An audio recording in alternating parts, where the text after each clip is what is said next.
Blog Talk Radio.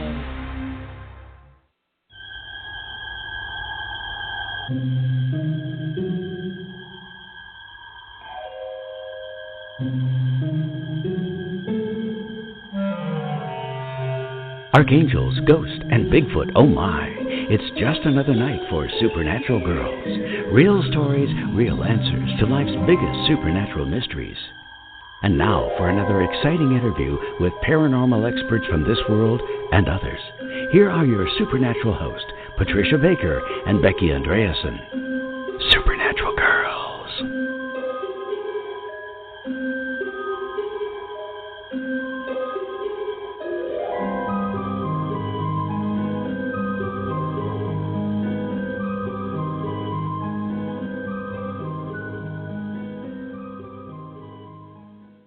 Welcome, everyone, to another exciting episode of Supernatural Girlz. I am your host, Patricia Baker, and I am here on this very frigid New England evening with my co-host, Becky Andreasson. Hi, Becky. How are you tonight? Hi, Patricia. I'm great. How are you? In the cold up there. It's bitter, but I'm sitting in front of a warm fire, but I'm ready for these frigid temperatures to go away, ready for spring, ready for planting. You know, this has just dragged on a little too long. So I think so. I agree. Yeah, absolutely. So we are ready. We are ready for a change here. So tonight we have one of our very favorite people in the entire universe here with us tonight, the Master, Lon Milo DuQuette.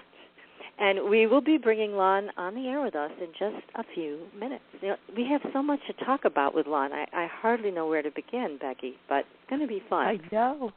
I'm excited. I know, really. He's the best. He is absolutely the best. He so is.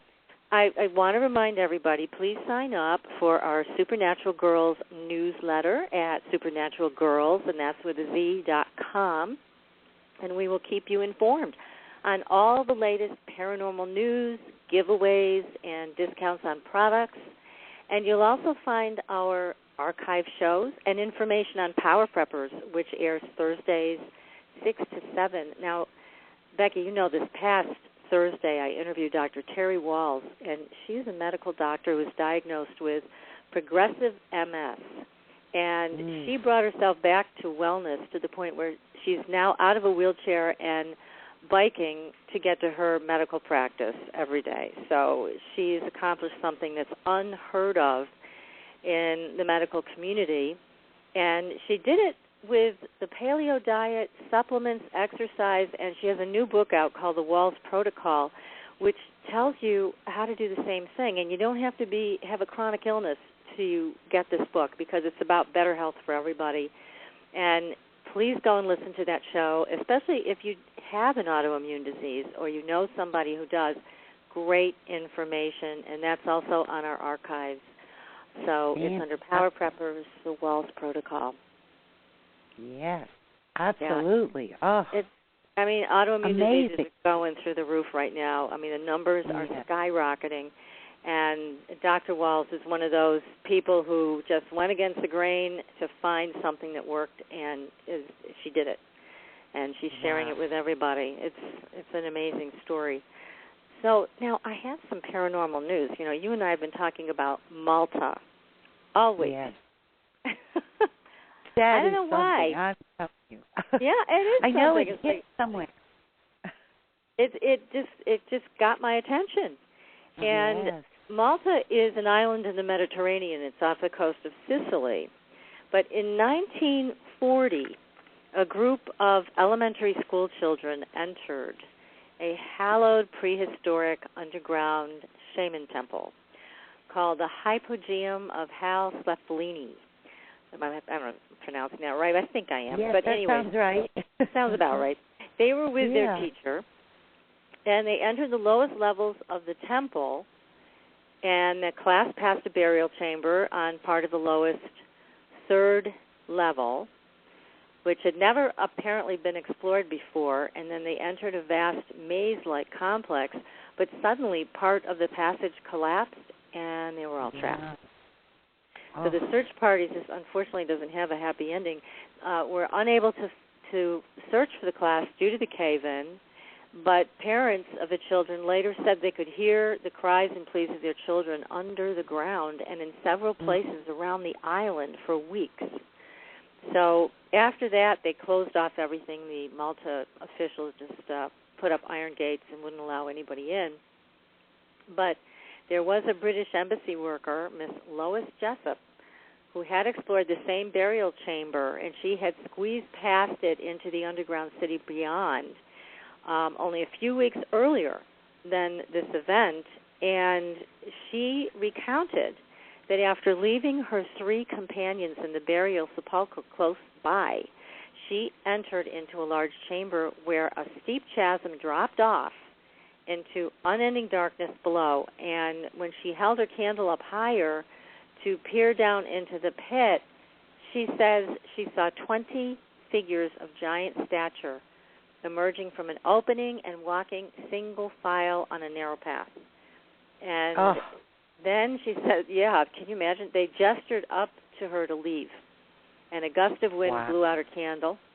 And so her friends came and got her and pulled her out of it. So it's just a very unusual place, and they've been talking about the fact there's a lot of strange things that go on with sound in this whole maze. And they actually found that there were frequencies in the range of 110 to 111 hertz that echo around the entire temple, and it sounds as if you're like in a big bell. But it activates a certain part of the brain and deactivates the language center. So somehow, it's just wild. Wow. Somehow these ancient people knew how to induce a trance-like state over 6,000 years ago. So isn't that, I want to go there. Don't you want to go there? I want to check it out. Yeah, I'd like to go there. I'd like to go there, but, I think I'd be looking and scouring the place in the daytime. I don't know if I'd be going there at nighttime, Oh, I agree. I'd forget the nighttime. Yeah. No, this is a daytime trip. Yeah. Yeah, well, and we'd have to be awfully careful where we step. Oh, yeah. And let's tie ropes to us so that someone can haul us out if something happens. Oh, good idea. I like that. Yes, ropes, that's a good thing. And no candles, flashlights. No candles, no. Yeah, flashlights on the helmets, on the head, on the hands and the feet. Everywhere. Yeah. Flashlights everywhere. We'll be prepared. So we're ready. And we're ready camera. to make that I want journey. to take pictures. Oh, yes, and I'm sure you'd find with your ability to find all these energies in your pictures, I can't even imagine what we're going to see. That's right. So, yes, I'm all set. Right. I think we're ready to go. So, yeah. all we need are some plane tickets. Yeah. That would be exciting, wouldn't it? I'd love it. And then we could come back and report to our audience what's there and what happened. We could do some recordings. But anyways, now we have Lon. Lon DuQuette, oh my God, he's amazing. He's a world-renowned occult master, 32nd degree Mason, and author of 16 critically acclaimed books on the occult and magic. And his books include my personal favorite, My Life with the Spirits, Enochian Vision Magic, The Thoth Tarot, The Key to Solomon's Key, Angels, Demons, and Gods of the New Millennium, The Kabbalah Workbook for Magicians, and so many more. And it is as if this isn't enough. Lon is also a popular singer-songwriter, and he has CDs available now, including I'm Babylon and The Gentle Heretic. And, I mean, he's amazing. He just does it all. What can I tell you? So let's bring him on, and let's find out what wisdom he has for us tonight, for all of our audience, all of our listeners. And, Lon, welcome to the show. Thank you very much. It's good to be back on again. You're my favorite host. Oh, thank you. Thank you. That's so kind. Yeah. And we love want having to say you here. Hello. Yes. Well, I don't know if I've got any words of wisdom, but for anyone interested in tarot cards, I do have a bit of handy advice. Oh, good. Do tell. Yeah. I've got one word: wax paper. Wax paper. Well, maybe that's 2 words. Yes. Okay.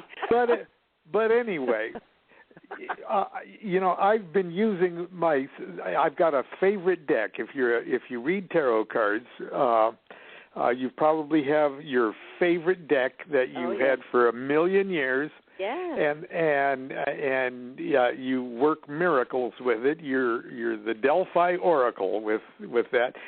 But after so many years, it gets all beat up and dirty, and it starts to look like a biohazard. It does. And wax paper. Take out a couple of sheets of wax paper and a hard surface and rub your cards one at a time. It takes a couple hours. Oh. But rub your cards front and back on wax paper, and they're like new for the next. That is magic. Yes. So if we get nothing else more out of tonight's interview, you have one piece of practical advice. So. This is better than helpful hints from Heloise, let me tell you. This is great. This is great. Yeah, I like that. It's true.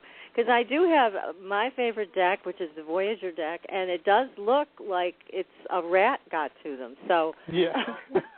And when you shuffle it, dust comes up into your face. So, but the wax paper, it really does help, and it will extend the life of your favorite tarot deck.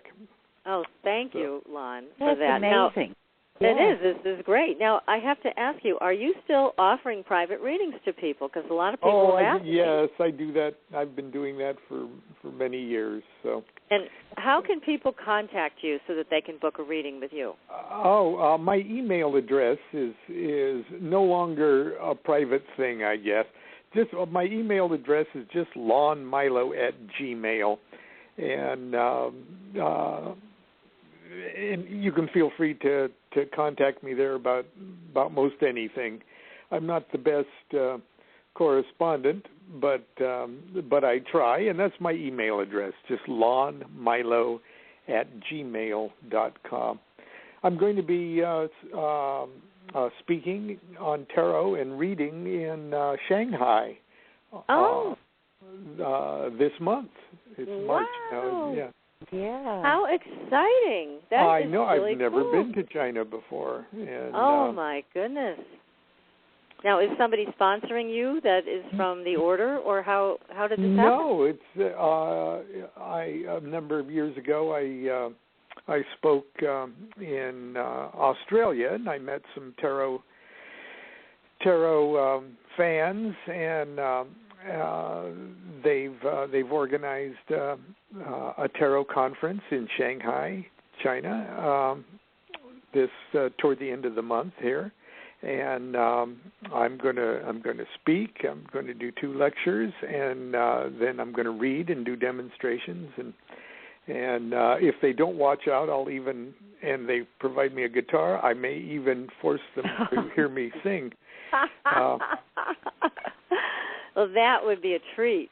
That would be wonderful. Oh, my goodness. Well, this is going to be an exciting trip, so we want to hear all about it also when you get back. That is really, really neat. And, we've had so much to talk to you about because you're quite the learned man. I mean, you have so much knowledge at your fingertips as well as personal experience. And I know Becky has a million questions for you tonight because of her background with the Enochian language.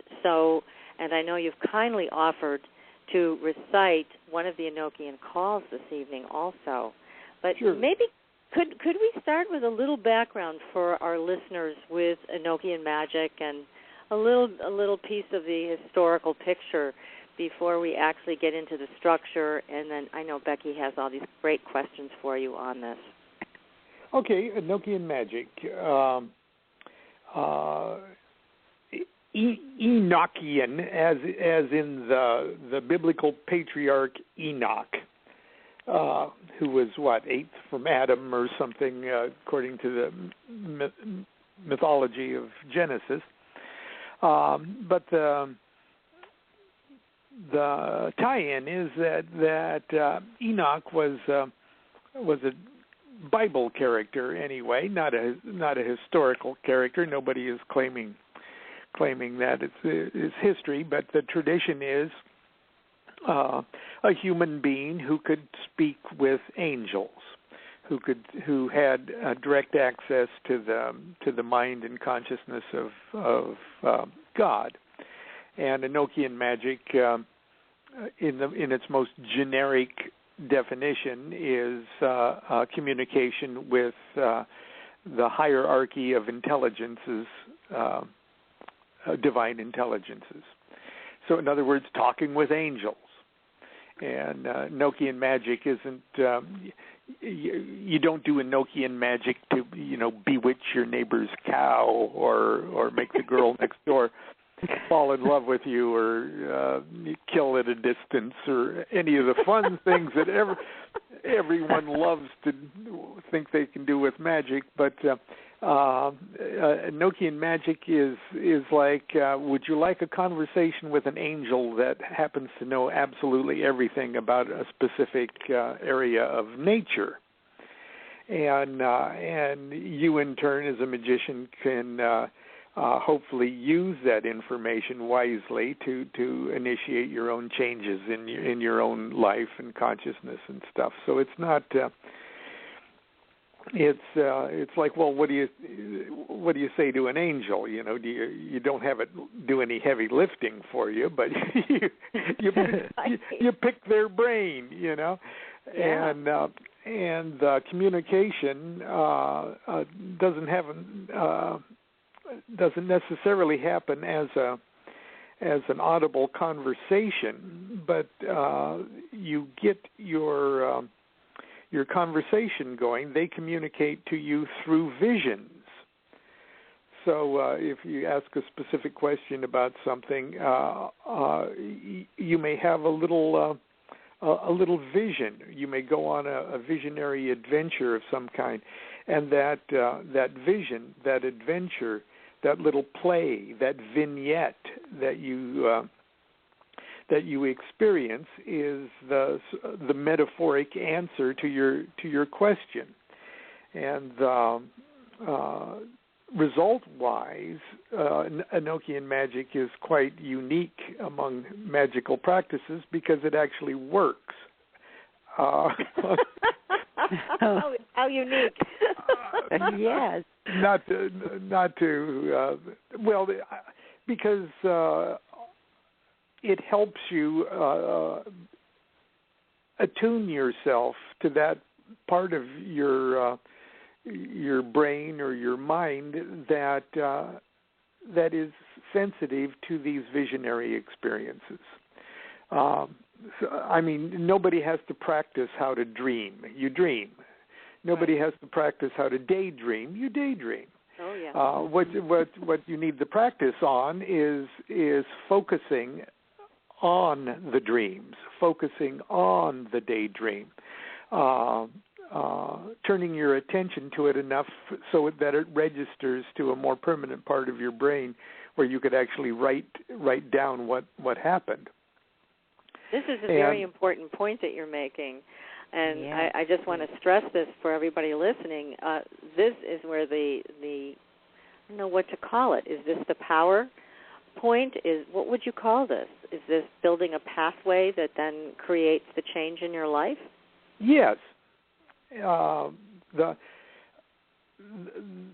My basic field theory, which is not a theory to me anymore, it's how I operate, is that the only thing that you can really change with magical activity is yourself.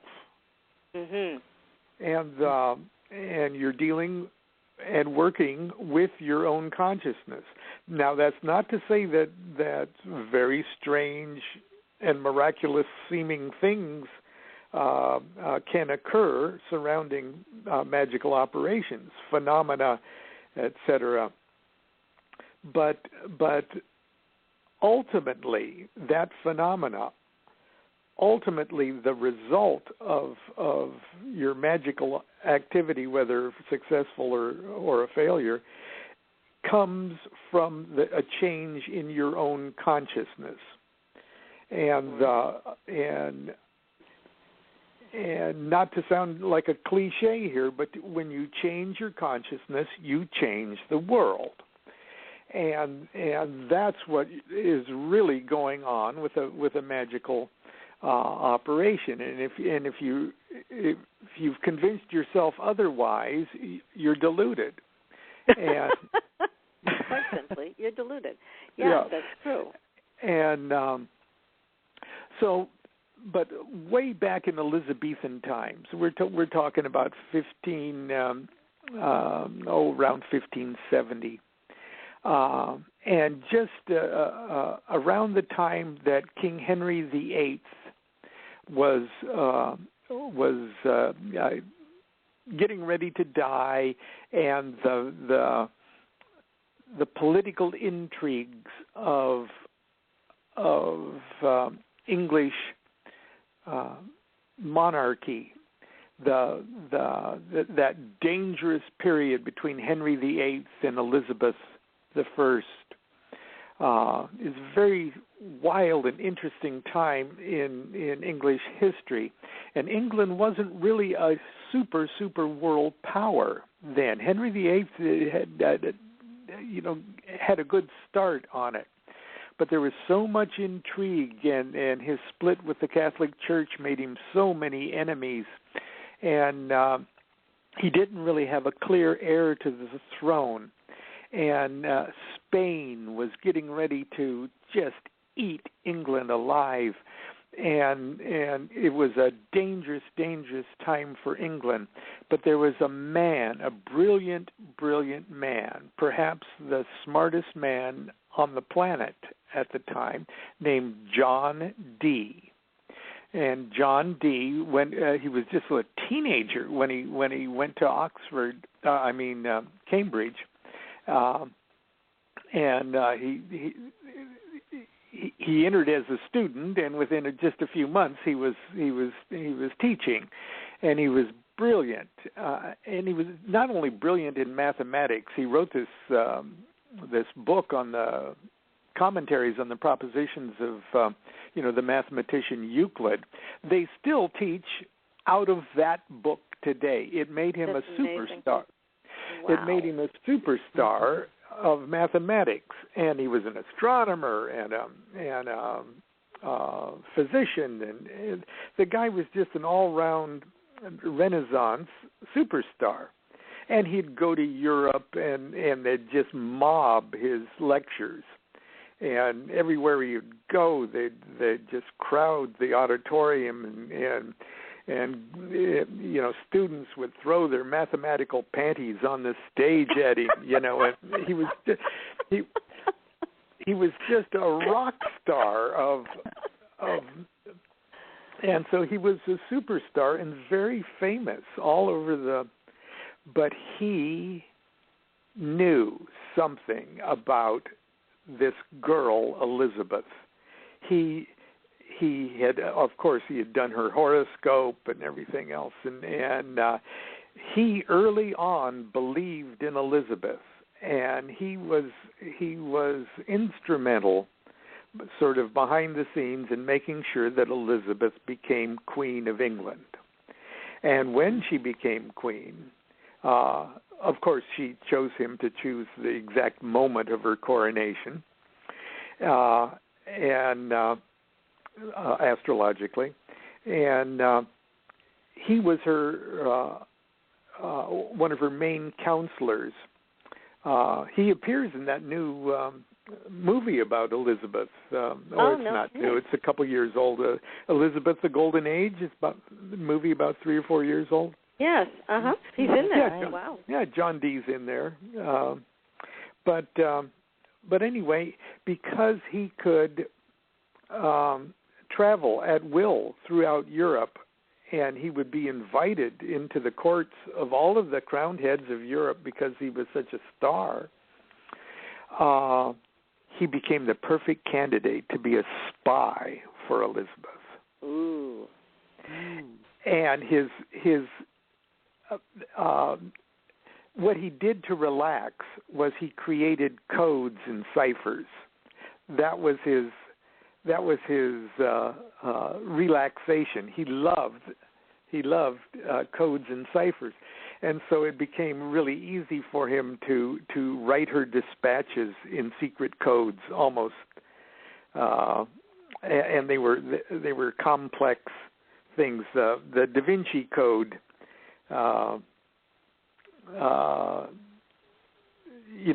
treats on codes and ciphers and things like this. Right. Anyway, his code name for Elizabeth was 007. He was the queen. He was the Queen's eyes. That's 2 eyes, 00, and sort of a hand shielding them. Like when you put your hand over your eyes to shield your eyes from the sun. Yeah. You're making a 007, the cool. 7 with your hand and the double, and that was his nickname with Elizabeth, and he'd sign these secret dispatches 007. Wow. And there is a wonderful exhibit at the International Spy Museum in Washington, D.C. There's a John D. exhibit that points out that he was the original 007. My goodness. That's exciting. What an illustrious career he had in so many different ways, but then he also communicated with angels. It's literally, you can't make this stuff up. No, you cannot. And maybe you could, but... and he, yes. But anyway, he wanted to spy for her more efficiently. He wanted to actually sit in his house in Mortlake, England, and remote view. Oh, interesting. He wanted to eavesdrop, remote view on the Elizabeth's enemies. He wanted to know what God knew about what was going on in Europe. And he wanted to do it, at least at first, to spy for Elizabeth. And because he thought that and considered the Bible to be true and accurate history, he thought, well, Enoch could do that, and I'm just as smart as Enoch, so I'm going to set to work to figure out how to access directly the mind of God. I'm going to scientifically do this. And that's what he set out to do. And many people think that, at least to a degree, he succeeded. And out of this thing, this desire to talk with angels directly, he took on a partner named Edward Kelly, who was a wonderful clairvoyant. Now, Dee wasn't very clairvoyant himself because the left hemisphere of his brain was just so engaged, Oh, yeah. He was too busy being logical to be a good dreamer. Right. So he put out an ad in the paper or something, and he said, right hemisphere wanted. And there came Kelly. And then came Kelly. And together, over about a 3-year period, they plunged in vision into a black obsidian mirror almost daily, sometimes many hours a day. And they made contact with intelligences that identified themselves as the same intelligences that communicated with the biblical patriarchs, and they more or less said, "What do you guys want to know?" And then, if that wasn't interesting enough, and Dee took incredible notes, multiple notes throughout this entire process. There's a mountain of documentation on this. it got really interesting because the angels more or less said, when Dee would ask a practical question like, will my friend Prince Lasky ever become king of Poland? And he would ask straightforward political questions like that. Mm-hmm. And the angels, in so many words, said, in order for us to communicate the answer to this, you got to sort of think like an angel yourself. In other words, you have to sort of know exactly what we understand Poland to be, what we understand the earth to be, what we understand the concept of a king is, what we consider the earth and the sun and the galaxy and the space-time. And it got really, really incredibly heavy. In other words, we will show you how to think like an angel. And then you'll know how to get the answer from us. And the angels more or less took Dee and Kelly on a strange ride using magical squares, alphanumeric squares, sometimes thousands of squares large, to sort of reenact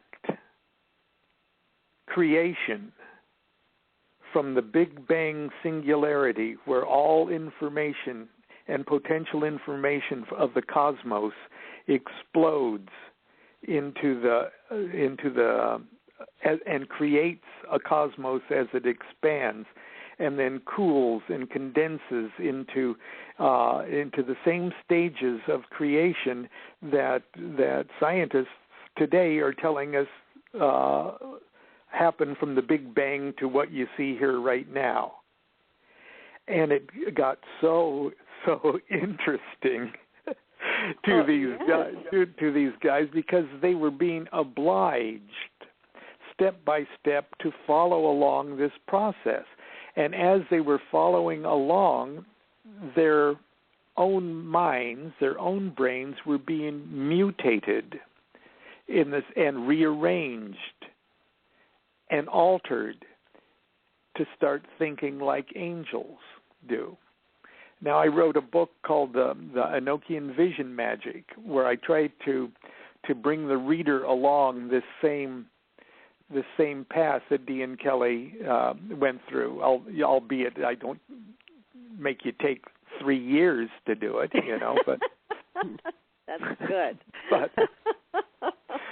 But that's what it's about. And toward the very end of their relationship, they sort of got to the creme de la creme of the key to the whole system, and that was to actually speak, intone in the language that the angels themselves use. And the idea being that different sections of the cosmos, and actually they broke them up into 91 sections of the cosmos that are connected directly to 91 parts of the earth, because everything in heaven and earth is connected to everything else in heaven and earth. So you could find a spot on earth and say, and this is also connected to specific places in the cosmos. Mm-hmm. And they said each of these general areas, and of course we're talking about general areas of consciousness in our own brains here, guys. Right. So each of these areas can be activated, stimulated, and opened up with a song, with a specific song. Okay. Yeah. And it's the song we sing. The angels more or less said, "You've heard about choirs of angels. Well, that's what we do." And every one of these songs triggers a level of consciousness. So the Enochian calls are songs. They're songs. Cool. That is so incredibly cool. Yeah. Well, look at it this way. If you went to high school and there was a high school song, or if you went to college, there was the college, fight song. Right. Da da dee dee dee dee, da da da dee dee dee dee. Okay, that's your song, okay? And you and everybody else that went to that school are like angels of USC. Yeah. Okay. And let's say then that you're visiting Lithuania, and you walk past a bar in Lithuania, and inside you hear the people singing "Da da USC da da da da to victory." Wouldn't that get your attention? Oh yes, Yeah. that would. Okay. It would get your specific attention, and you would go into that bar and drag your level of consciousness with you. And that's what the angels are doing with Enochian Magick. It's like a bell. Each one of those songs is a bell of a different note. And together, they're the notes that represent the entire spectrum of creation. And the nature of that spectrum of creation is consciousness. And when you recite a specific Enochian call, in your own little voice, it's like you're setting off a small tuning fork that is just a small higher octave or lower octave of the big tuning fork that is that specific vibration of consciousness. And just the idea that you're intoning it creates in your immediate environment the environment of consciousness whereby if you could just relax for a moment or two, you would see what's going on.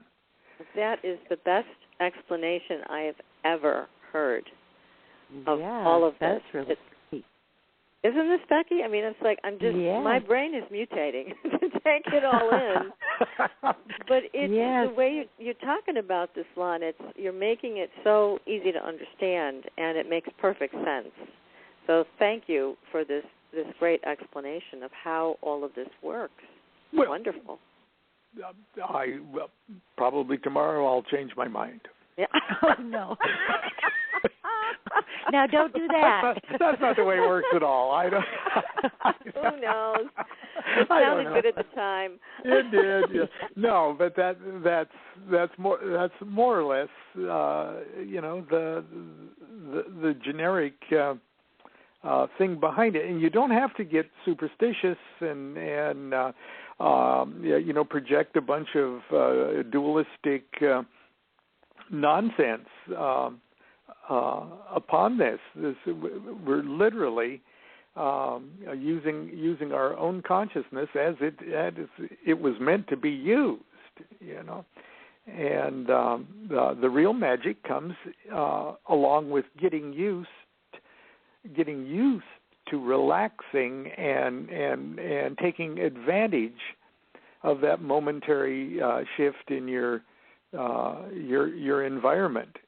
And now we do group scrying sessions in Monday Night Magic class here, and to tell you the truth, and to be honest,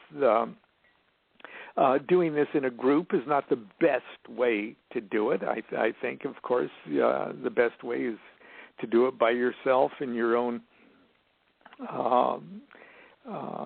comfortable environment. But it is good to do it in a group setting. First of all, to show you how easy it is, and then secondly, to show you that you live through it. It's not dangerous, and not only that, but very often in class, we'll talk about this for a while, and then I'll say, well, come on, let's do it. And here's where we're going to go. And then I'll recite the call, and we'll turn down the lights, and we'll light a candle and some incense and get all spooky for about 5 minutes and just be quiet. And in that quietness, everybody I just say, just daydream. Don't try to get anything, just daydream. And if thoughts of the day intrude in, let them come. They'll come, they'll go, Right, they will. Just observe what's going on, and in 5 minutes we'll talk about it. And we've got a group every Monday night class. There are people that have come to Monday night class for 25 years, and there are people that are there for the first time. And some of them have never done this before. And I say, don't worry about it. We're going to do some magic here. And so then we go around the room, and some of the people that are very, very adept at doing this, describe what was going on, and each time that we do it, they have their own agenda of what they would like to develop in their own spiritual evolution, and so the old hands really have work to work with, and sometimes people say, well, to tell you the truth, I didn't get anything. I didn't know what to try for. I didn't get anything, and then I'll ask them, well, when you weren't getting anything, what were you thinking about? I said, well, I couldn't. I didn't get anything because I was thinking about this when I went to camp, and we sat around this round campfire thing, and there were stones and a big fire in the camp, and I couldn't get out of my head that there was a bunch of people in black robes around the camp, and and I it was really goofy because I couldn't get out of my head that this guy flew up and did. They start telling this huge vision, okay? Yeah, like a movie. And it was all happening when they were thinking they weren't getting anything, Right. And I don't know how many times, the old members of the class, when I said, well, when you weren't getting anything, what were you thinking about? And then they'll talk for 15 minutes about what they didn't get. Okay. Right. So there's always something. There's always something, of course. If you could think of nothing, you'd be Buddha. That's right. So nothingness, yes. Something too. So they got something. Yeah. But here's a question for you, Lon, and it's coming from the chat room. They would like to know, do you have to pronounce the words exactly right to make contact with the angels? No. In my considered opinion, no. Imagine, let's go back to this idea of you being in Lithuania and walking past the bar and somebody singing your USC song. Okay, you'll know that it's your song even if they're speaking with a thick accent. Uh-huh. That's right. If a mouse matter. If a mouse crawled up on your shoe and started to sing your favorite song, you would pay attention. Sure would. Yeah, I think so. He could even have a terribly thick accent, and it wouldn't matter. You would still focus your attention on. And as we don't know exactly, okay, Enochian, the Enochian language has a lot of back-to-back consonants, and it seems like it'd be terribly difficult to pronounce. And we've got one of the best Enochian language people that I know, my friend Michael Strader. When he does Enochian, it sounds like Klingon. Whoa. Okay, it's okay, and it's wild, and it's rough, and other people, it sounds more like Italian, you know. and the Golden Dawn thought it was good. You know, the Magical Society, the great 19th century Magical Society, the Golden Dawn, who at least helped introduce the West, reintroduce the West to the Enochian magic. They thought it was going to be so hard to pronounce that they expanded it. They put a vowel sound behind every consonant. So instead of the word that is actually spelled S-O-N-F, sonf, and you could pronounce it sonf, they would pronounce it sonufe. Okay. Oh, that's different. And that doesn't fit. Well, you know, for years I learned it the Golden Dawn way, and so as a matter of fact, I still do the first two calls because that's the ones that I learned and did for years. I still do it the Golden Dawn way, and it starts off Ol Sanuf Val Saji Gohu Yad Balata, you know, and it sounds Italian, you know. It does. But I've since, and I'm pretty convinced because the original D material from the D diaries, the angels actually give them instructions on the pronunciation, and they instruct them to keep pretty close to the words as they appear. So instead of O Sanuf Vaurasaji, it's O Son Vorji. Okay. Mm-hmm. Yad Balata is Yad Balt. Okay, like they that. Sound quite different. Yes. Okay. Yes, it is different. But some friends of mine, you know, will differ. They said, "No, you got to pronounce it right." Well, I tell you, some of the best visions I've ever had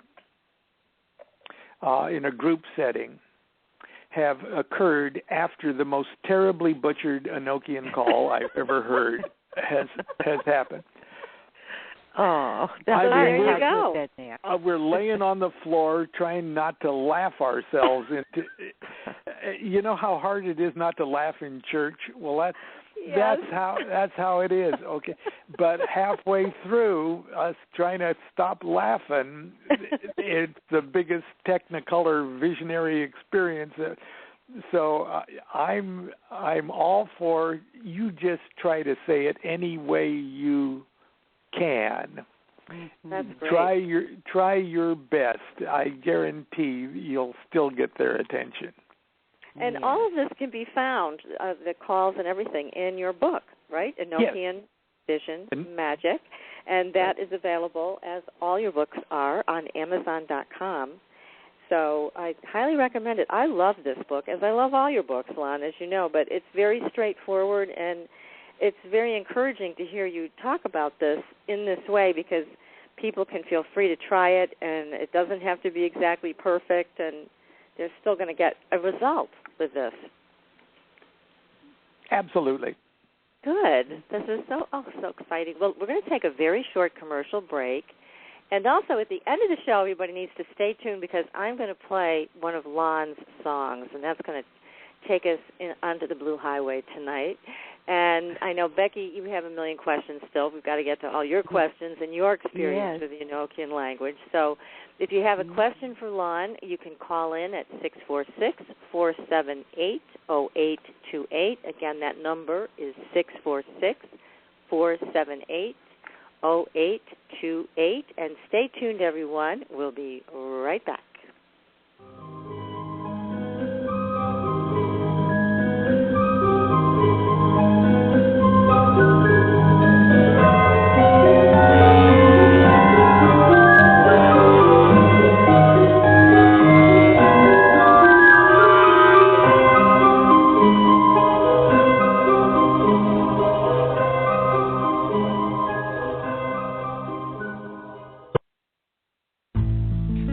This is Veronique Raskin, founder of the Organic Wine Company. As one of the pioneers of the organic wine movement, since 1980 I have brought you the very best and most authentic organic wines directly to your table. I work with small family estates who grow certified organic grapes and produce exceptional wines. You can purchase our wines individually from our website at theorganicwinecompany.com or join one of our wine clubs. Our organic wines are perfect for you and for your family as gifts for friends and relatives, and they are simply spectacular for the holidays. Visit us at theorganicwinecompany.com to enjoy the very best organic wines conveniently delivered to your door. I am Veronique Raskin, passionate about my mission. I offer to you vegan, organic, and biodynamic wines, wines made by people of the heart, wines with a heart. Au revoir. Call us at 1-888-ECO-WINE. Your property tax bill. Have you seen it lately? It's frightening. Your property taxes are going up while your home value is going down. It's time to fight back and win. For the real truth about the property tax system, get attorney Pat Quintilian's book, Are You Getting Screwed on Your Property Taxes? How to Find Out and How to Fix It. Attorney Quintilian answers all your questions and gives you the facts you need to fight a property tax bill that is spiraling out of control. You'll also read about what happens to property owners who don't check their property records, only to find out too late they're taxed on square footage, fixtures, and even buildings that they don't own. Is this happening to you? Learn your rights. Buy attorney Pat Quintilian's book today. Are You Getting Screwed on Your Property Taxes? How to Find Out and How to Fix It. Available on Amazon.com. Are you ready for a new experience of freedom and powerful connection? Would you like a positive, effortless change in your life? Then come to CosmicFusion.com, where we offer the most advanced energy clearing and expansion techniques in the world, with a quantum vortex energy to activate your divine blueprint and life's purpose. When your soul leads the way with cosmic fusion and quantum vortex energy, you can break clear of past difficulties and blocks with the power of the source.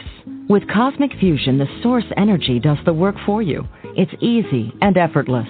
Listen to our free meditation right from our Cosmic Fusion website, the Cosmic Code Meditation.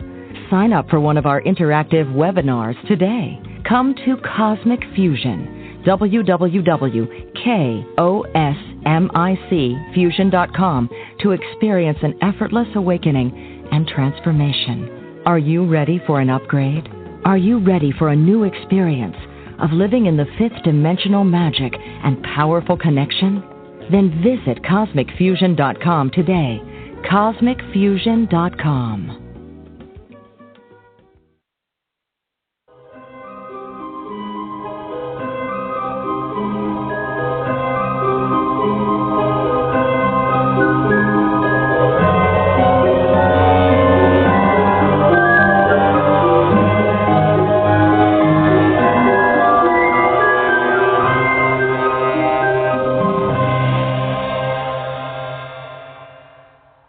Welcome back, everybody. We are speaking with Lon DuQuette tonight about Enochian magic, good and evil, and all kinds of other exciting things. So here we are again. And Becky, do you have some questions for Lon?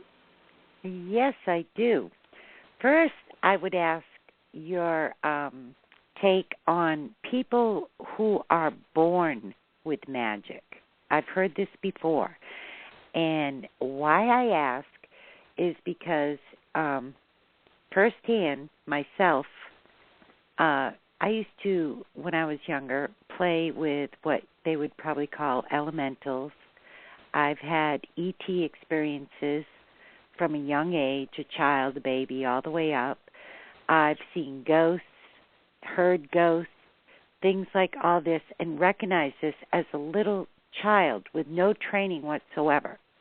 So I'd like to know what is your feelings or knowledge on people that are actually born with, I don't know if you want to call it magic or the openness to it all.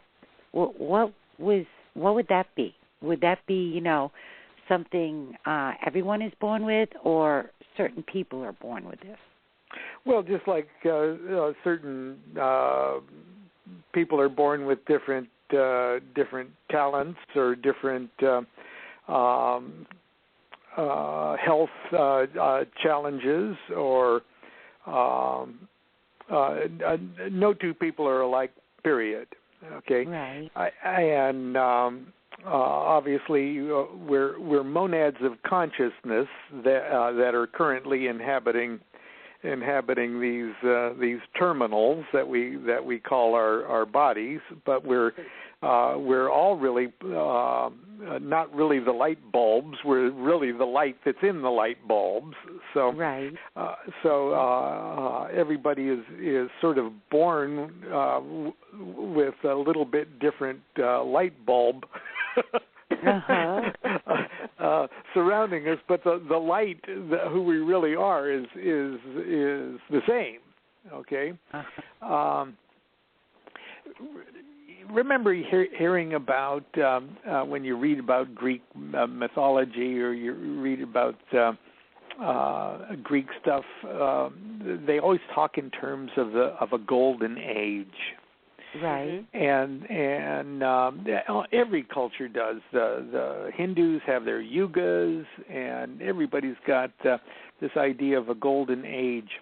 And one of the main things that every culture's golden age thing has in common is that they say that's when people walked with gods. Mm-hmm. Okay. And so we've got a whole bunch of classical literature, graphic literature, artistic expressions where we see people wandering around with satyrs and fairies and winged things, and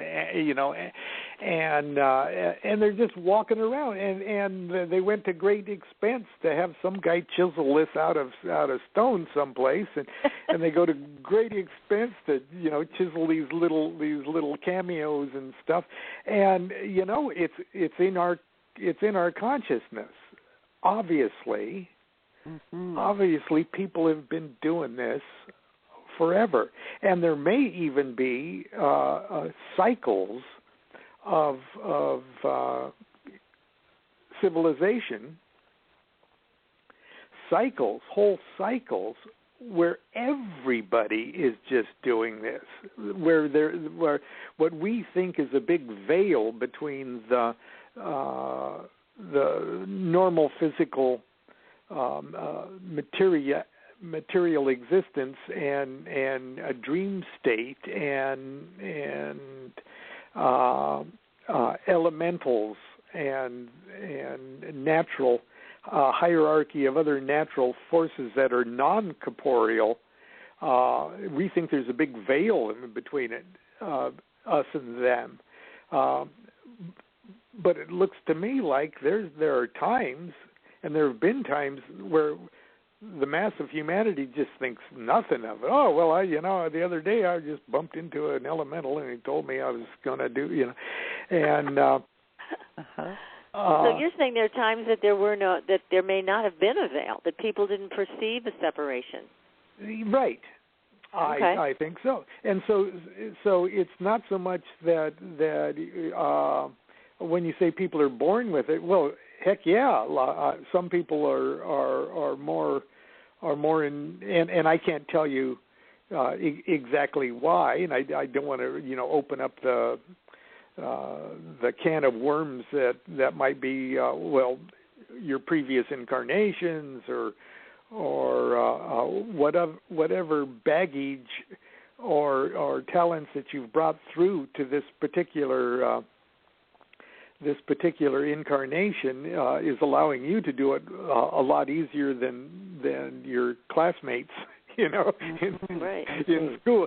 school. But it's just turned out that way. But it's not because you're seeing more. It's because they're seeing less. Oh, okay.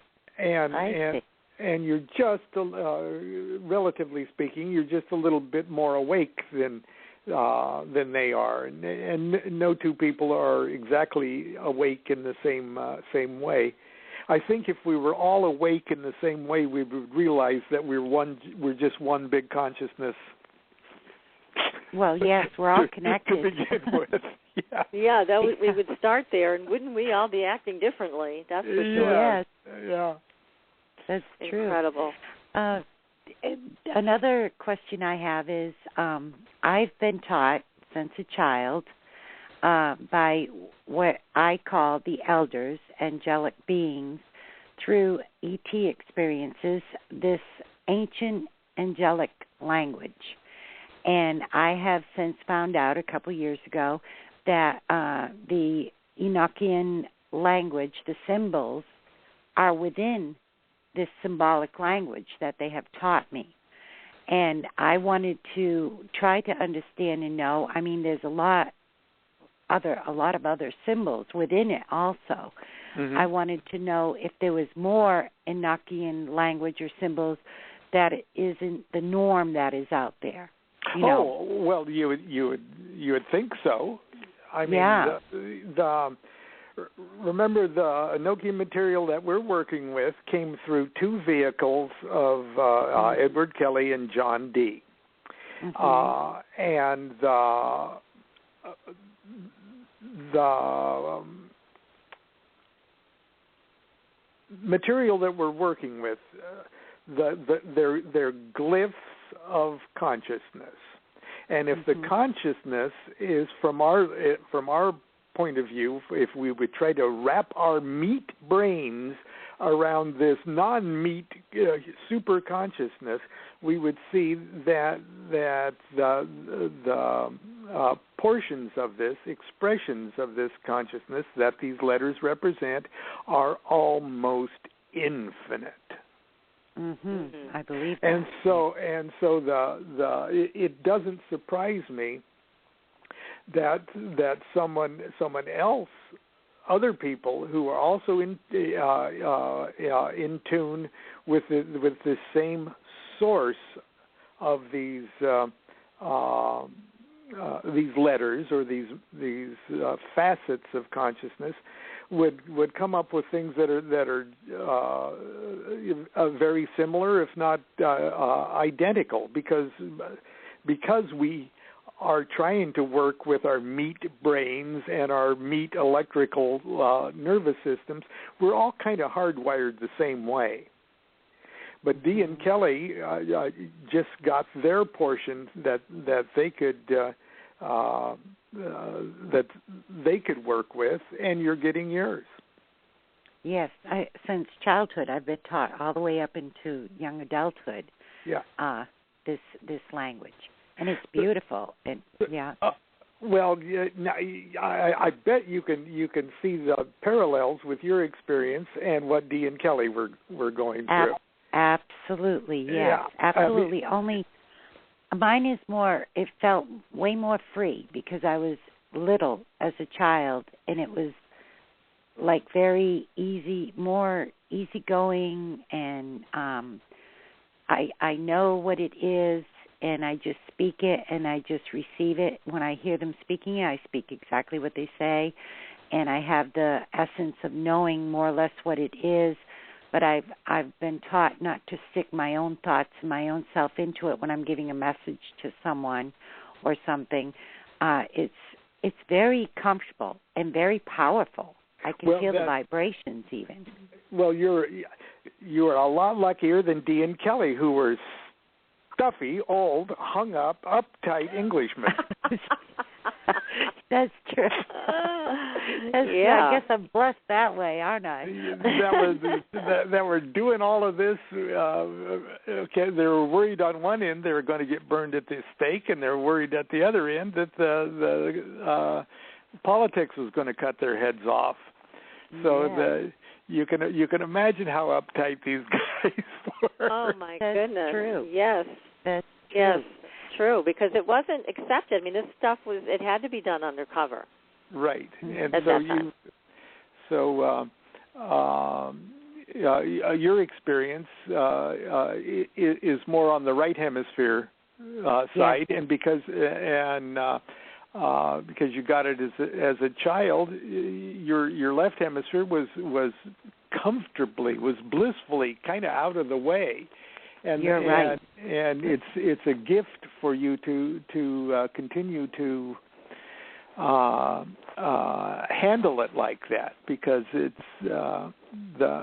nice to know that there's with your logical brain that this isn't something that is happening because you're crazy, and that there's a whole bunch of literature and other people over the years and over the centuries that have done it. But you needn't dwell on that. Enjoy and oh yes, I do. I right. enjoy it. I use it always. I use it all the time, and even when you speak of doing ceremonies or different things and bring that consciousness into the physical realm, and then things paranormal or whatever you want to call them start happening, I use this in my life every single day, and there's wonderful, beautiful results, even speaking with the angelic realm back and forth, and they give me proof of things. I've used cameras and received pictures of it. I've heard things. Other people have videoed me and taken pictures where things have shown up in that, and I use it constantly. It's like my spirit language, or whatever you want to call it, that they've taught me, which I bring into the physical realm. It's just beautiful. It's absolutely beautiful and powerful, and I enjoy it all the time, all the time. It may be called paranormal, but for you it's normal. Normal. Yes, right. You're right. That's Normal. Yeah. Absolutely. That is so true. Absolutely, yes. Then the other one thing I want to ask you also is, they talk about a golden light that from 2012 into 2013 and 14 here now, and they call it. I've heard it been called Christ consciousness and other things. What is your take on that? Have you heard that or have a take on it? What the golden light is?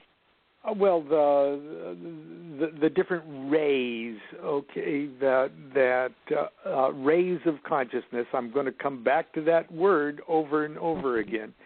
But the levels of consciousness are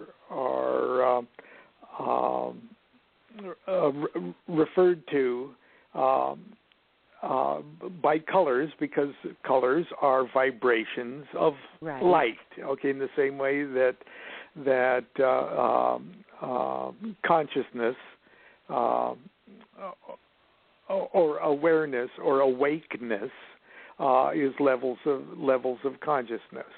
And the golden ray has always been associated with the level of consciousness that in the Hebrew Kabbalah is called Tiferet, or Tiferet, which is the sixth sephira of the Tree of Life, right smack dab in the middle of the Tree of Life. It's the fifth one going up and the sixth one coming down. And that has always been associated with the heart chakra, and the heart chakra has always been associated with what's been called Christ consciousness. okay, or cosmic consciousness. Right. Okay. Because the idea of Christ might carry with it baggage, and people are thinking, oh no, they're dragging Jesus in on this again. It's bigger. It's bigger than that. Okay. We're all right now. Every one of us, you, me, everyone listening, everyone everywhere, even Putin, is vibrating with this Christ consciousness. It's just that most of us are not identified with it. Most of us do not most of us don't even know it's there in the first place, and then secondly, most of us are not awake to that's what we are. And the reason it's associated with Christian mysticism and called the Christ consciousness is because it is the direct reflection to the supreme consciousness. Oh my gosh! That's why the statement you can't see or you can't approach the Father but through me. In other words, you can't get there from way down here. You have to be here. And so somebody who is vibrating at that level of consciousness is telling you the truth when they say, when you look at me, you're looking at the Father. Okay, you gotta be me. Okay, and they really mean it, because it's an identity that people already are. In other words, that you don't achieve me. No, you already are. You have to be me. And so that's that level of consciousness. Now, what it has to do with the year that we're in, or if the planet or our the portion of the solar system is being drugged through a portion of the cosmos, whereby more of us are likely to achieve this identification, I don't know. I tell you right off the bat, I don't know. I can only talk about my own awakeness to that golden light, and that is in Magick. That's the first of two great magical events. Oh. In Magick, it's called Knowledge and Conversation of the Holy Guardian Angel. That's when you literally wed yourself. The idea in fairy tales where a sleeping princess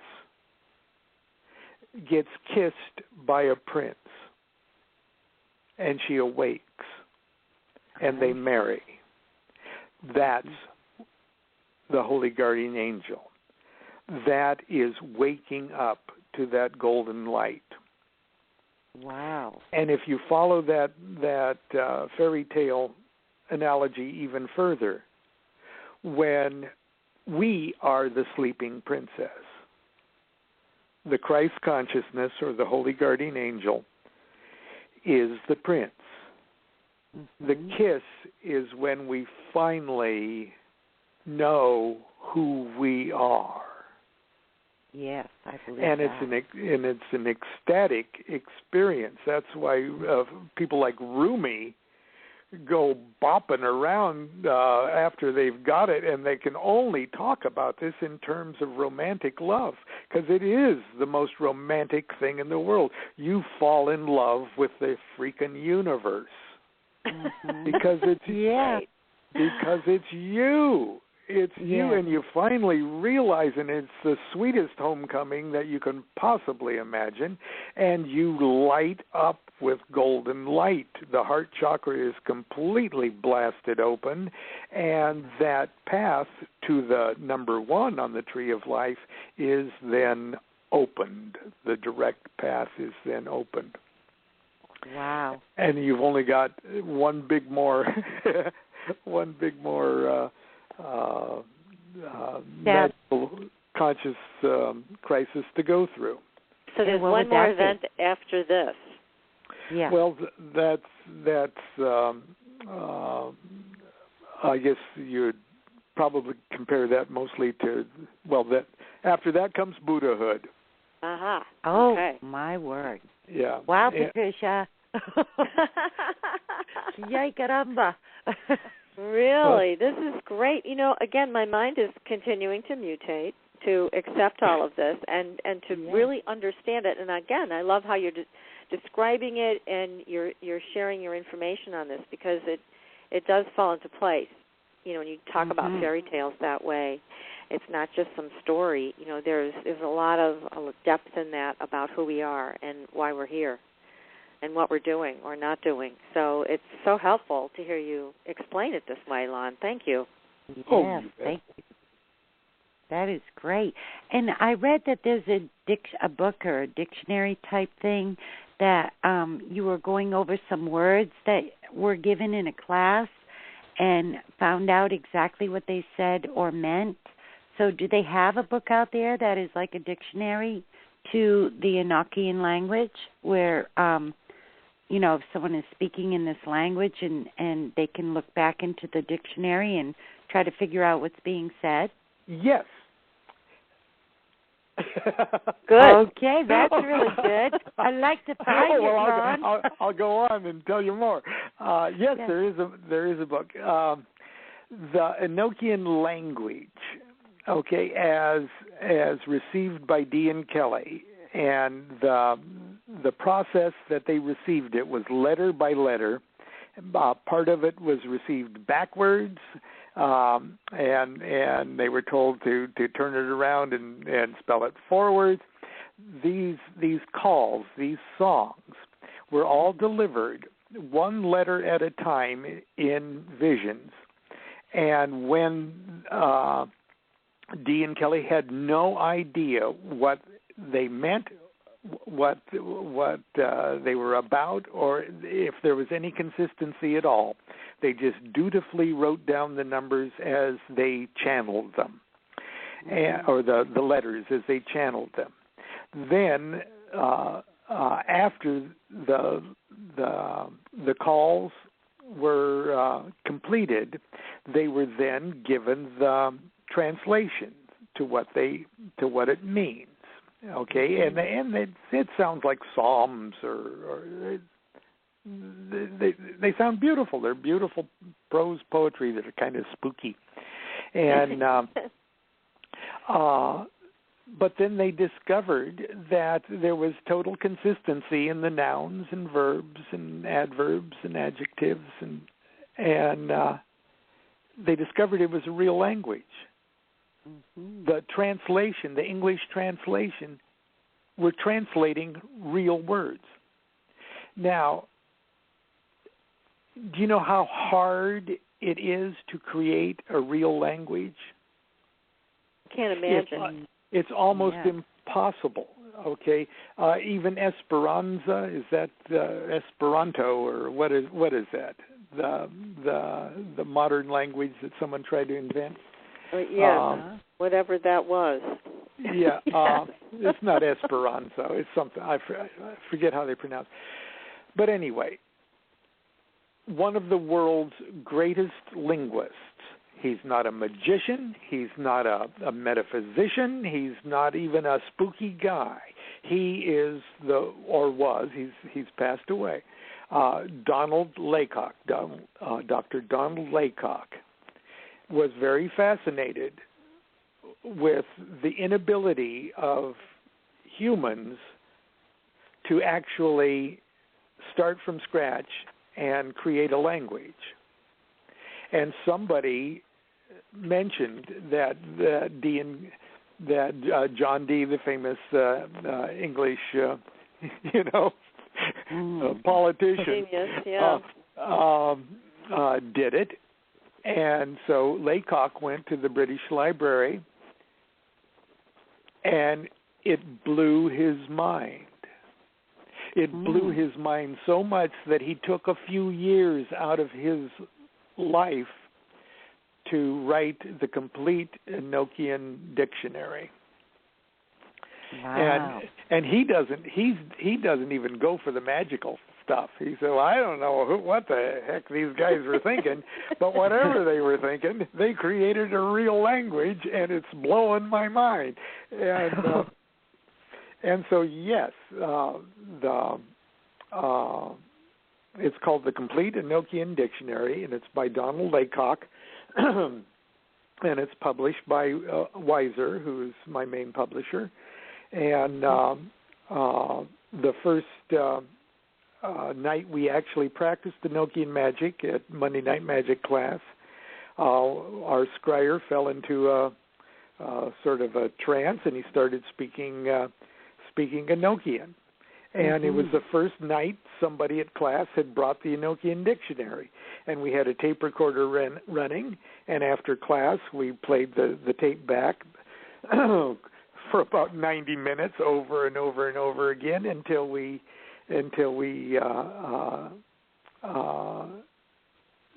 determined what he was saying. It's kind of hard to do that, It is. But anyway, when it was done, he quite clearly was saying the Enochian equivalent of Spirit of Earth, because we were working with the Earth Tablet. First worshiper, welcome visit. Very clear. Very clear message. Yeah, really. And it went on, this is something that you've stretched forth your hand and conquered Earth, and we were working with the Earth Tablet. And there was a line, a portion we couldn't make out, but the last little message was find peace, and it was it blew our minds. From then on, for the next 3 years, we did Enochian magic 2 times a week. So it inspired everybody. That's great. Yeah. Oh yeah, we just went hog wild after that. That's wonderful. Yeah. Yes. Exciting. So now people can not only have private readings with you for tarot, but they can also sign up for your classes. And do you continue to offer them weekly? How do you do that now? Oh yeah, that's just in Costa Mesa. You sort of have to be in Southern California and in the neighborhood to take advantage of it. But they're free, and if you're in Costa Mesa, California on a Monday night, email me and I'll tell you how to get here. Oh, how exciting. That's great. I wish it was out there. It'd be fun to go. Oh, sure. So, Lon, you're going to recite one of these Enochian calls for us and for our audience this evening. Are you ready to do that? Sure. Okay, and which one is this now? Okay, this is from the 19th call, but there are the calls are used to open up 2 kinds of environments, and the first 18 calls are used to open up more or less elemental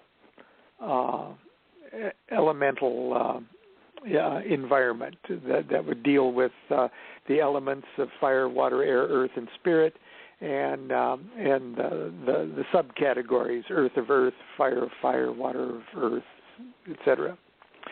But the 19th call is used to open up 30 heavens, or it's easy to think of those first calls as opening up terrestrial wisdom, and the last 30 calls open up celestial.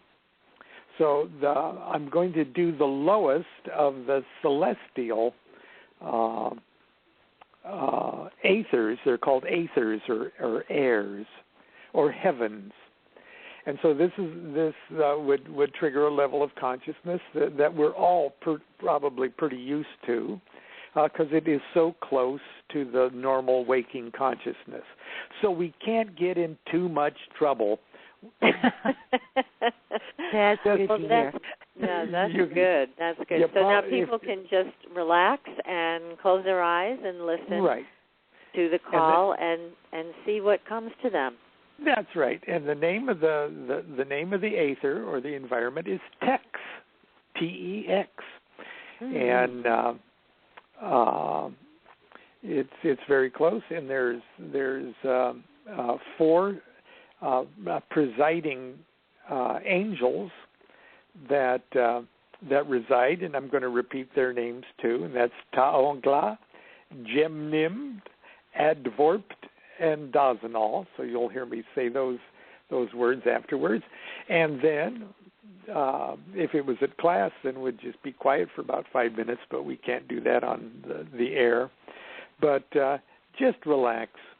And if you're driving a car, don't do that. Yeah, pull over. Pull over. Yes. Or okay. So it's Tex.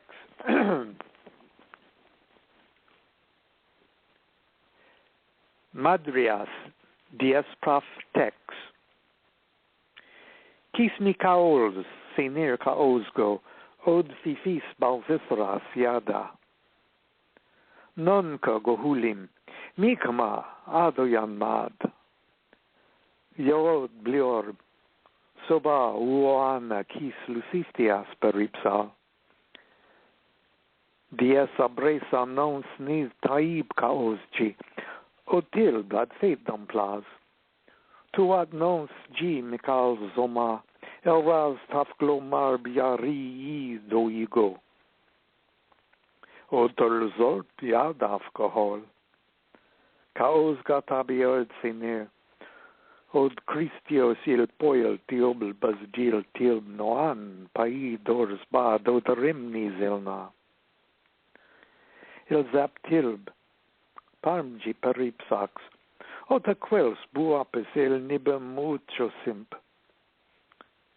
Od Christios agel toton, me que tiobel lelel, ton pem dils moas pian. Od Christios agel toton paracas simp.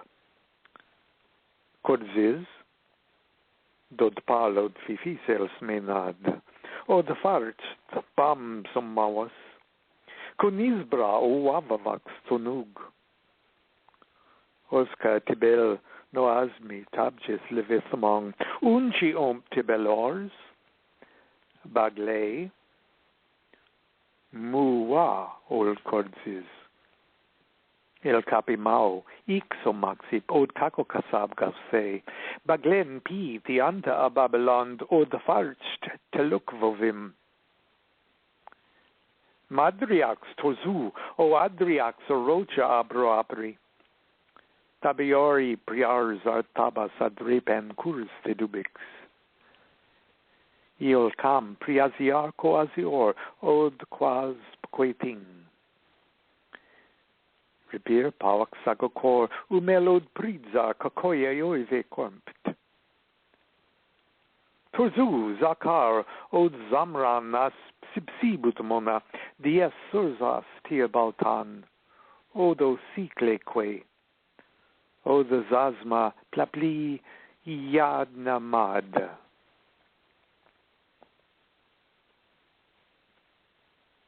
Olvenu odzakam ilsge taogla, gemnimd, advorpt, od dazinal. Odo sikleque, taogla, gemnimd, advorpt, dazinal.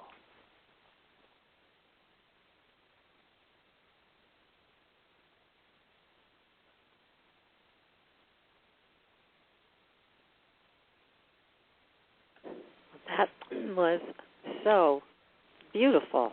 Beautiful, yes. Wow. Do you know you sound younger when you speak that? Well, I'm not that old to begin with. No, but you sound like you're like 21, 21 years old when you're speaking that. I can hear the vibration in your voice. It sounds like 21 years old. Oh, well, that's about when I started doing it. Oh, my word. That's why I hear it at that age. Why. Yes. Maybe so, yeah. Oh, my goodness. That was just beautiful and powerful, and oh my goodness, just an incredible experience to hear you speak that call. Well, you can sort of see how it is a song. Even I'm not singing notes and things, but it's a song. It sounds like poetry, and once you sort of get it in you. It's almost like you know what it's saying as you're going along. Of course, it has a translation that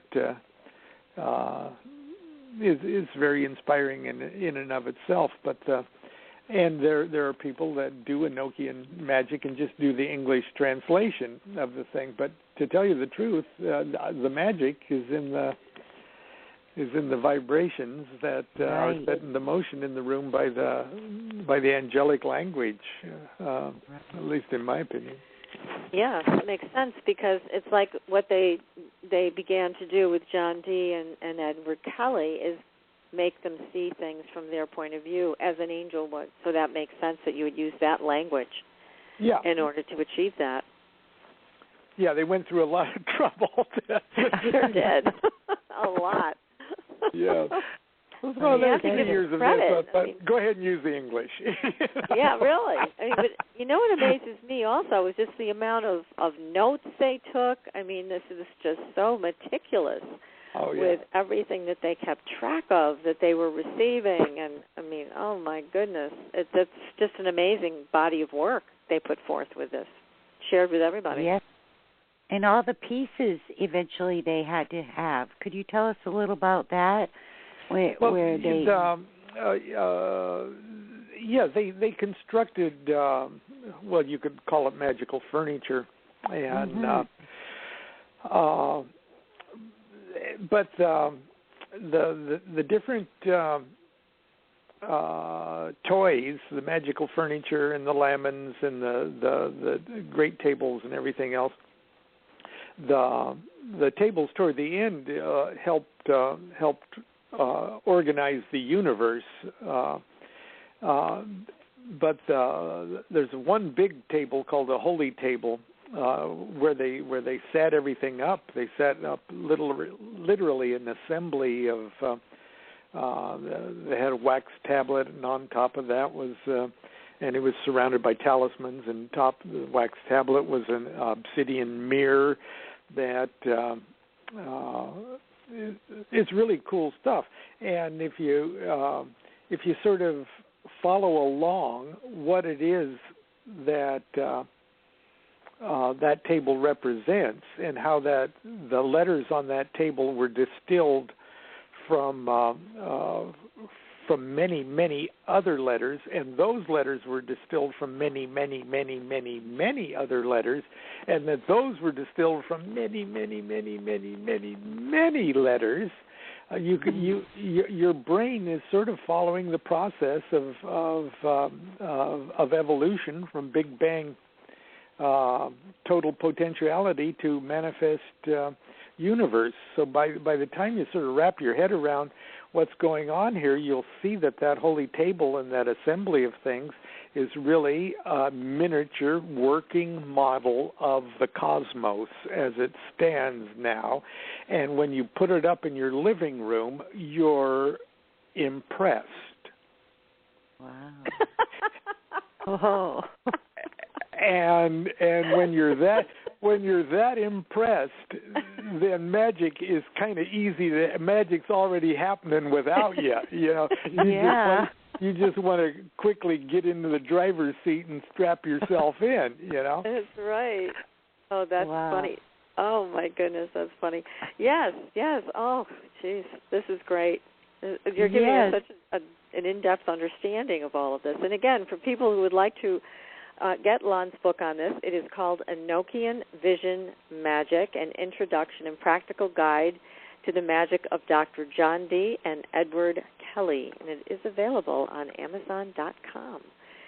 So, oh, my goodness. I just don't want this show to end. I'm enjoying it so much.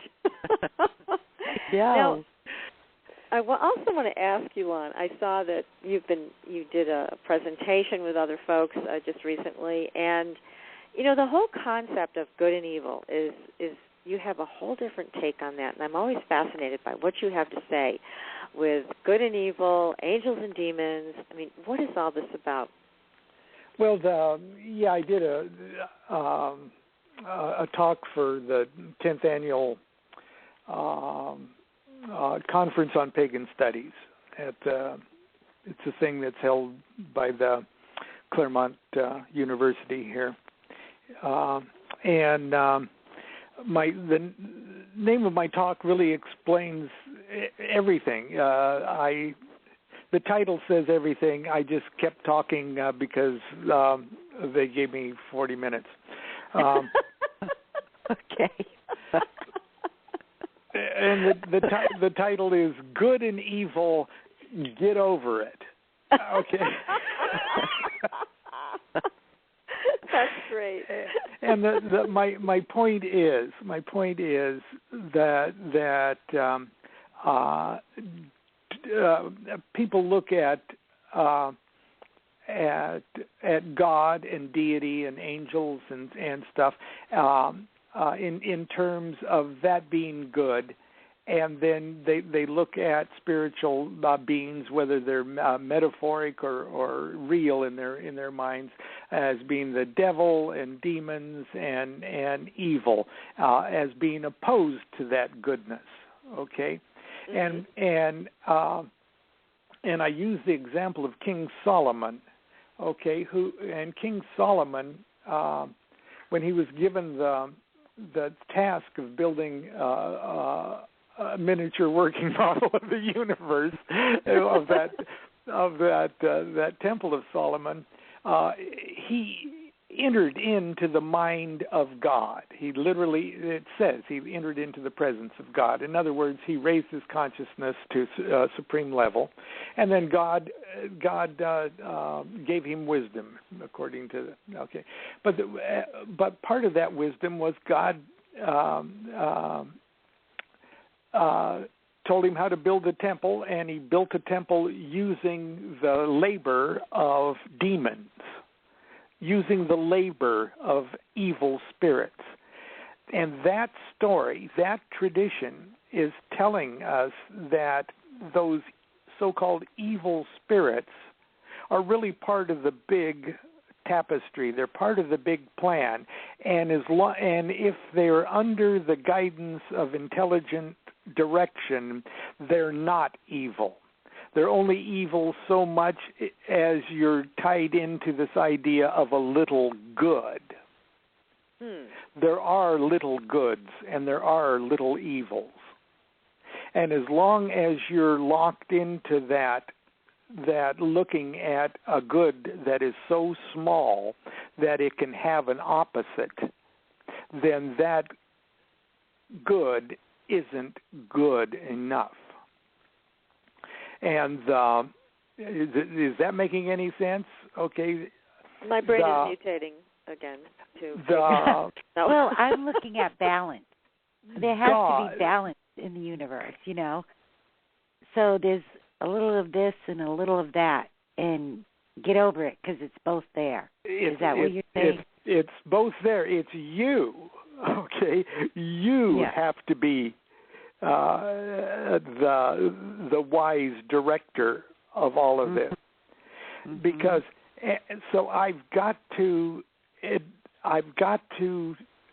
accept, or I've got to admit that I can't wrap my meat brain around the total reality of things. I've got to transcend my meat brain to do that.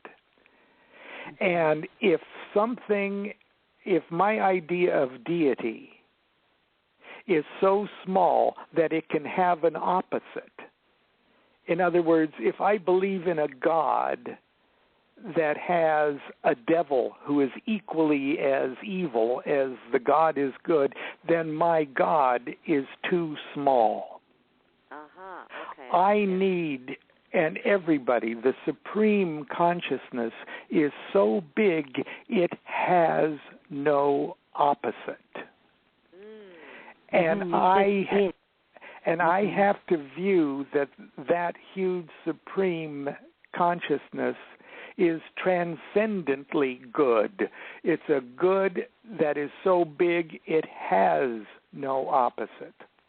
So that's why I say good and evil, get over it. Because that's where we're going. We're going to that transcendent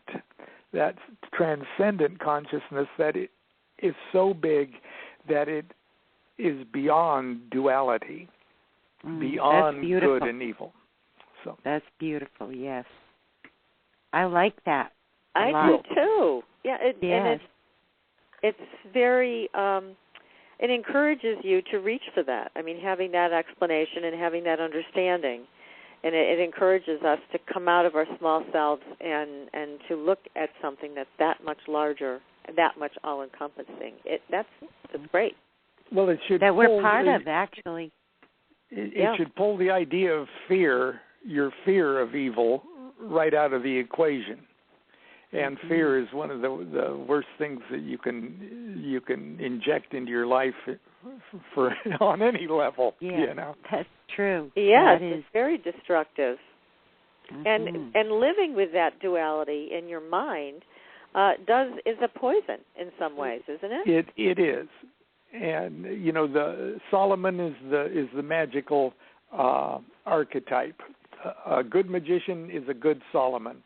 And when we look at Solomon, we see, okay, here's a guy that went straight to the source, and the source said, okay, because you came straight to the source, straight to the transcendent, then you've got the power to direct, control. You have the power to build the house of God with what everybody else thinks is demons. And it's the perfect allegory for the magician's view of consciousness. And it takes you right out of duality and smack dab into something Buddha would be proud of. Exactly. It makes so much sense what you're saying, and again, it takes the fear out of the equation, and it also gives me another thought about healing. So many people pray for healing, and they ask for the angelic realm to perform healing, and you know what I'm understanding, at least from our conversation this evening, it's not so much that the angels would come and take away your pain and suffering. It's more like you would start vibrating at the rate or closer to a rate that they are, where pain and suffering doesn't exist, where this illness doesn't exist. That's good observation. Perfect. Okay, so I got it now. Yeah, that was great, Patricia. Gold star. Yes. Right, see? The light bulb went off in my head. And yes, I like that. Yeah. I have a question about the wand. Why is the strongest wand made from an almond branch? Why is it almond? It's traditional. It comes from the Kabbalistic tradition that harkens back to the rod of Aaron. Aaron's rod was almond. But the word almond in Hebrew also enumerates to a number that is the same number as the Hebrew letters that are applied to the central pillar of the tree of life. And so to a Kabbalistic magician, there's all sorts of other correspondences that says this wand goes all the way from the mind of God all the way to my own feet. Wow! So it's the ultimate pointy thing. It's your spine. It's the thing that reaches to the highest heaven and goes to the lowest hell. And there's all sorts of that's all hooked up with that almond wand. Now, remember in a later story, the Tannhäuser story, where Tannhäuser is in the Wagnerian opera, he was so wild and crazy and hung out with loose women and stuff that he went to. They told him he had to go to Rome to have the Pope forgive him, so he took a pilgrimage to Rome, and the Pope looked at him and said, "You're a playboy." You know, he said, "I wouldn't forgive you. You know, may my staff here flower. You know, before I'll forgive you." And he goes home and he's all bummed out and he dies, and it's a long story, but just before he dies, people come from Rome and said, "You'll never believe this. The Pope's rod just blossomed." My goodness. And that rod was also made of almond. It was an almond. My goodness. Yeah. Wow, Great. that is amazing. Thank you. I was always wondering why. Yeah. That's wonderful. Now, Lon, I know you have a new book coming out this summer, right? Can you tell us about that? I've got a new book. It's called Homemade Magic, and it's a book full of. It's not a textbook. It's sort of anecdotal, and it's a story of how I've and my family have managed to live, survive, exist, flourish, flounder in a world that's overtly magical. So it's the story of family life in the house of a magician. Oh, that sounds wonderful. Yes. Do you also go through any particular easy homemade spells in this, or homemade ceremonies, or is it just your personal story? There's you do lots that too? Everything's homemade. Everything. That's why it's called homemade magic. Yeah. Well, I want to know how your wife stays so youthful and beautiful. I mean, oh my goodness, she just doesn't age at all. It's amazing. So I know you guys got to be doing something there. She takes really good care of herself and exercises, and she eats better than I do, because I travel a lot and cheat on my food. But no, but really, she is just a beautiful soul. Yes, and if beauty is its own reward for virtue, she's the embodiment of that statement, because she is just a beautiful, beautiful soul. And she's managed to let that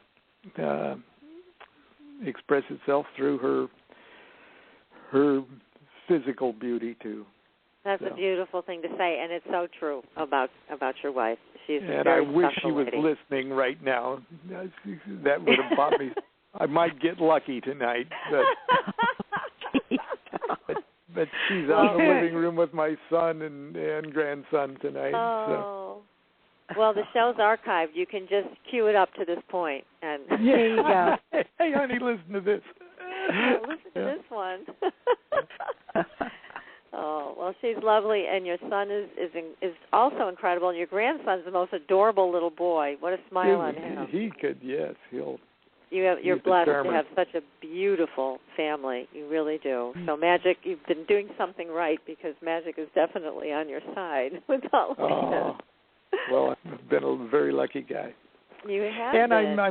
I'm singing more, and that's kind of a nice thing for an old guy to do in his doties. This is an incredible turn of events. Now, I know you started out in the entertainment field, which some people may not know, but the fact that you're producing these CDs and you're winning contests and all kinds of things with your songwriting, I mean, please tell us a little more about this and where people can buy your music.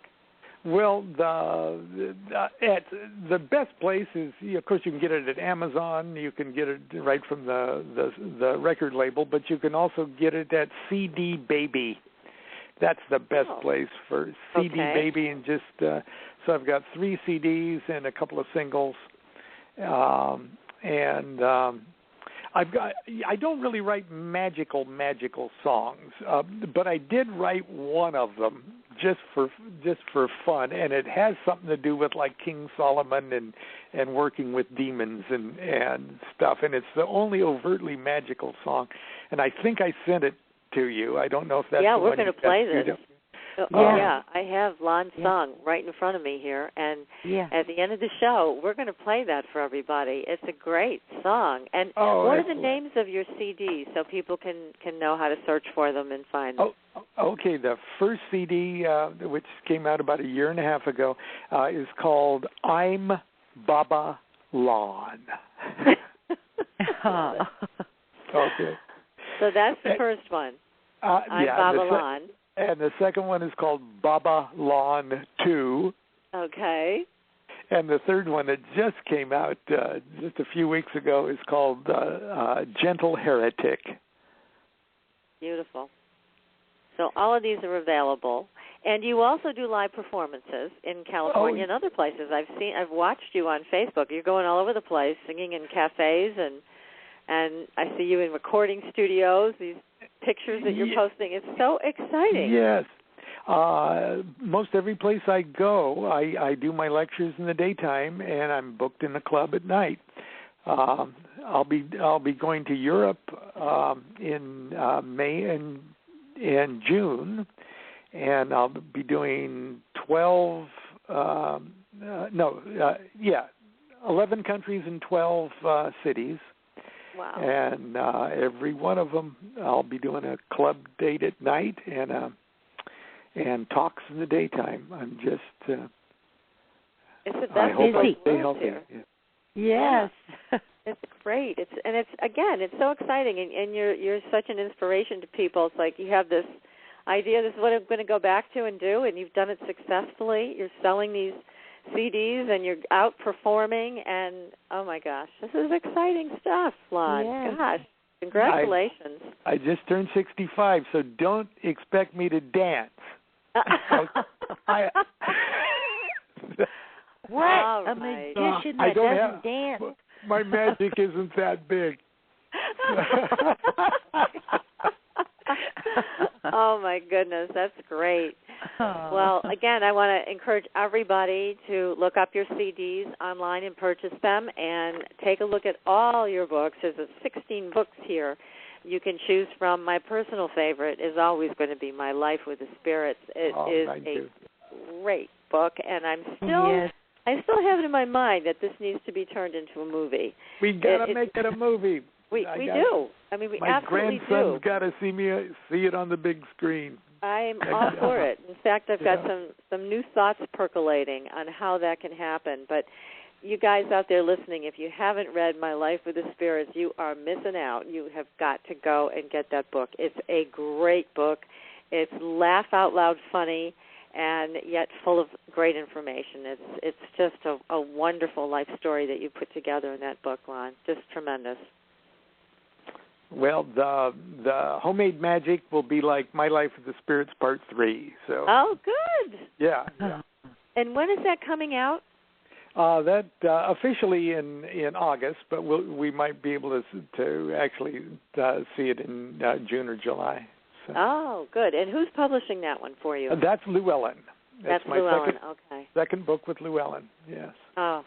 Excellent, excellent. Well, we're going to have you back and to talk about that book when that comes out. So just let us know about what the publication date is on that.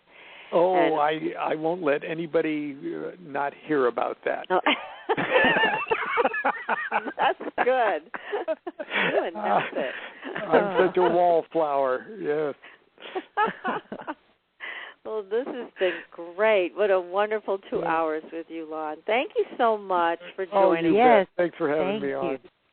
This is great. And I know Becky is now going to give a message to someone because, Lon, at the end of every show, Becky delivers a message to someone in the audience in the angelic language that she's been taught.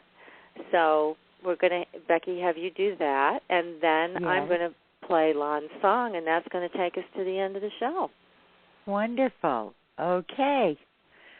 This message today is for Carla, and your message, Carla, is this: light of green, pearl ring, May 16th, happiness from 5th round.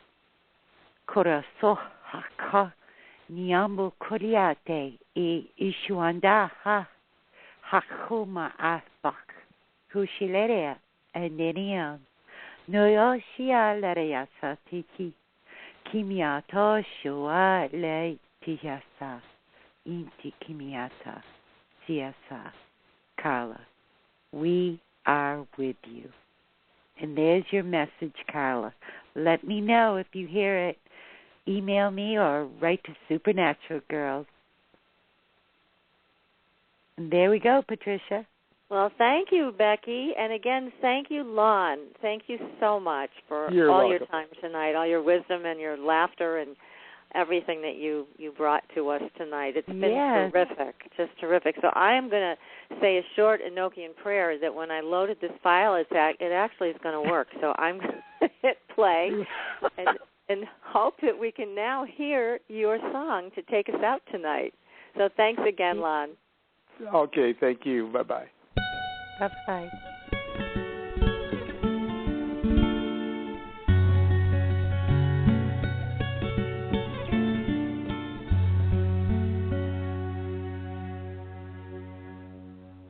I strike the bell, O Prince of Hell.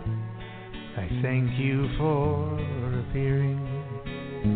I've paid the price, denied the Christ, eschewed Jehovah's fearing.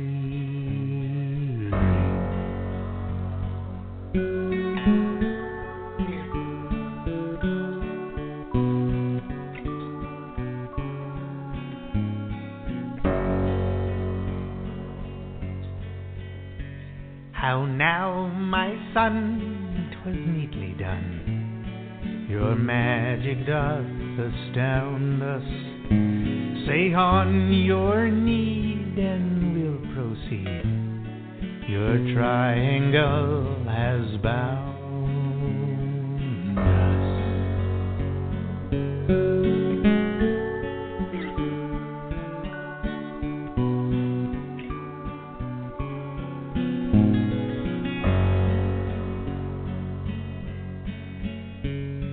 I've earned great wealth, enjoy good health. I'm armed with earthly power. I'd trade it all, embrace the fall, to be God for 1 hour.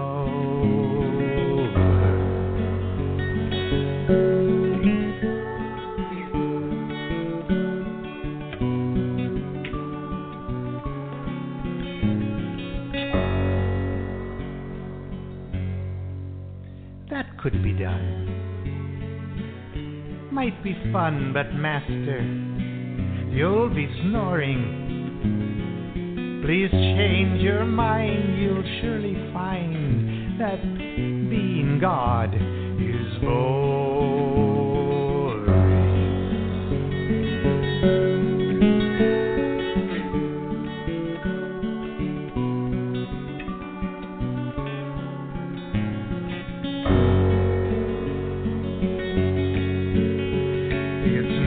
For thee to question me here in my wizard's tower, I do compel you raise the spell. I'll be God 1 hour.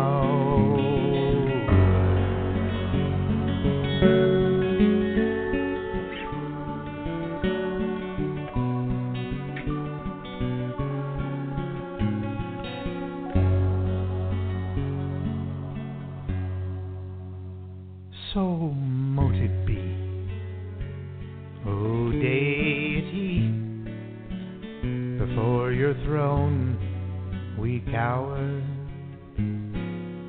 Your wish we grant, omnipotent,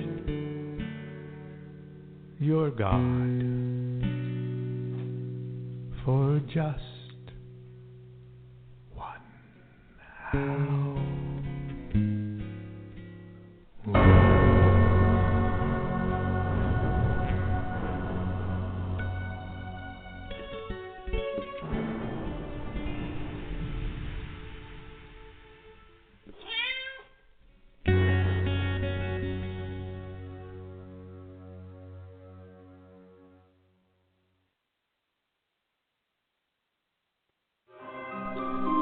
Thanks for listening. Tune in next week for another radio adventure with Supernatural.